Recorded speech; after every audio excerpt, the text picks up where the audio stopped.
What is going on YouTube? It's your boy NevinTheBarber, and in today's barber tutorial we're going to be going over a blurry drop fade with some texture on top. So to get right into today's tutorial, you guys can see that I'm using my gamma hitters just to carve in my first bald line, and you can see that I did drop it beneath his occipital bone, beneath his crown area on the back of his head. And I did this just so we have enough space to blend out our fade and create contrast within the blend. And before we move on to the next step, you guys do want to make sure that you made both sides even and symmetrical before you actually start cutting the hair. So now that we have that done, I'm gonna go ahead and open the lever all the way to create my next bald line. And I am taking this guideline up about 1/2 inch. I'm gonna keep this fade a little bit more compressed just so it gives that nice blurry effect. And I am using the 1.5 guard to follow this while doing some clipper over comb. These are basically the 3 steps that I use to create my foundation of the fade. I first do lever open, followed by the 1.5 guard with some clipper over comb.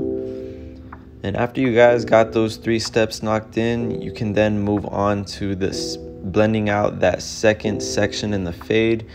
So to do this, I am using the 1/2 guard all the way open, and then we are going to follow that by using no guard, lever all the way closed to knock out our initial skin line.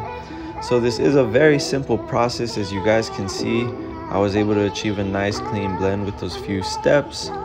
And now I'm going to go ahead and clean up my client's hairline. This is my own spritz right here, my NevinTheBarber Crispy Finishing Spray. If you guys are interested in purchasing this product, I will leave my website in the description. I do have pomades, styling powders, spritz, shaving gel, aftershave. You guys name it, I have it on my website, so feel free to check it out.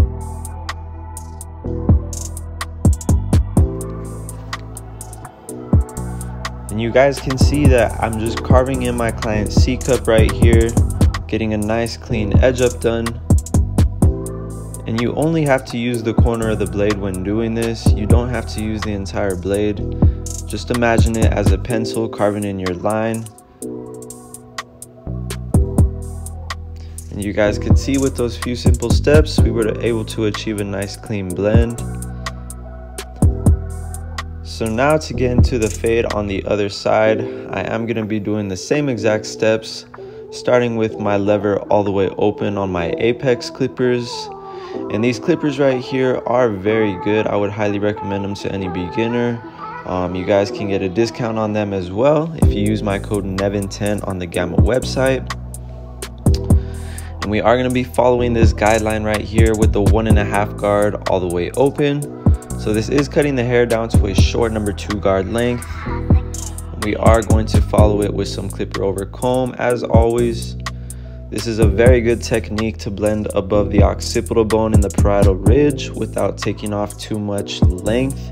It does retain some of the bulk on top of that fade, so it does give it more contrast. And now we're going to begin blending out that middle section in my fade using the 1/2 guard all the way open. And when you guys do this, you do want to pay attention to the growth pattern of your client's hair. Some of your clients may have hair growing in different directions. So just be patient with it and be sure to angle the clipper as you guys are cutting the hair.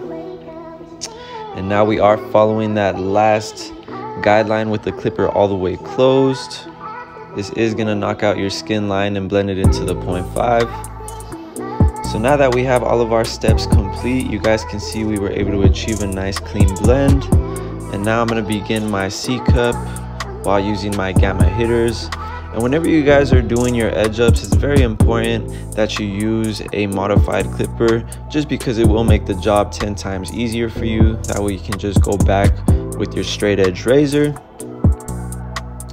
But you guys can see that these hitters are able to achieve a nice clean crispy line. Again, you guys can get a discount on these hitters as well with my code NEVIN10 on the Gamma website. All of the clippers and tools that I'm using in this video will be included in the description. And if you guys are new to my channel, please feel free to hit that subscribe button. I do drop weekly barber content. We are on the road to 100K subscribers, so thank you for everyone who's been supporting my journey and showing love on my page. I really do appreciate it. And if there are any new tutorials you guys want to see, please feel free to drop them in the comments and I will get them out for you guys. So now to begin my razor edge up on my client, I did have him lean his head all the way back just so I could get up against the grain of each hair follicle. It does make a big difference when you guys use the razor against the grain.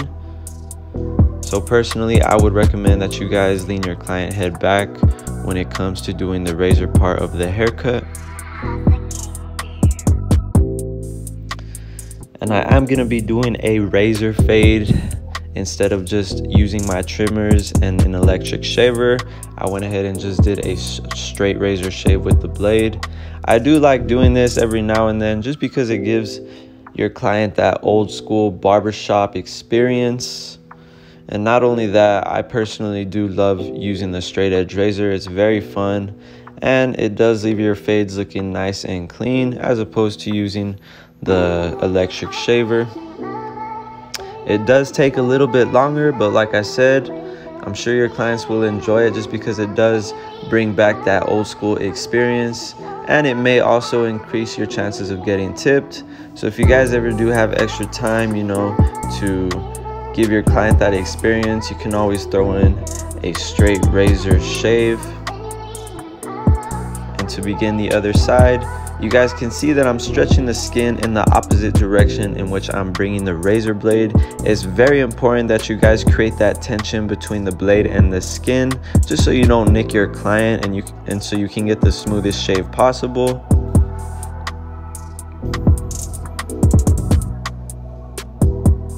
And little by little, you guys can see this fade coming together with the few simple steps that I showed you guys.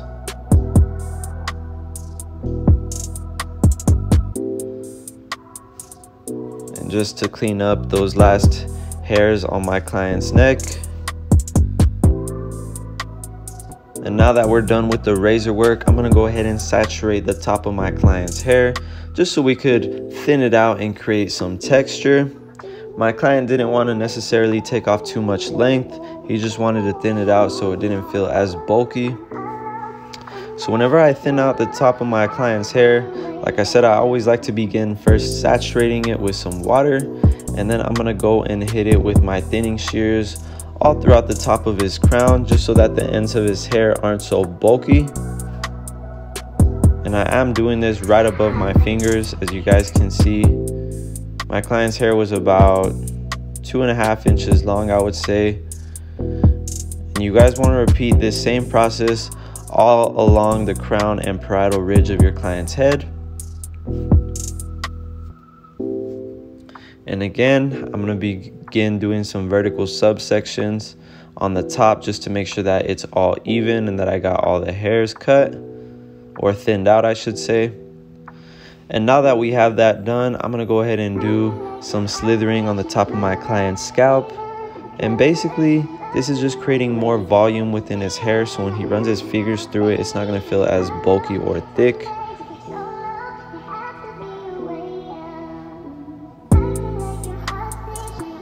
And I do highly recommend this technique if you guys are struggling with thinning and creating texture on your haircuts. It's a very simple technique that works very good.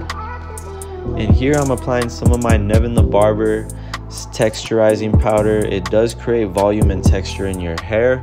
This one right here was my stronghold, and I went ahead and followed it with my finishing spray just to lock everything in place. And I do always recommend that you guys style your client's hair every time you cut it, just so they know more or less how to style their hair when they go home and after they shower. But that is about it for today's haircut tutorial. If you guys learned anything in today's video, please be sure to smash that like button. Again, subscribe to my channel if you're new, and drop a comment letting me know what you guys want to see next. But it's been your boy NevinTheBarber. I appreciate you guys for tuning in, and I'll see you guys in the next one. I'm out.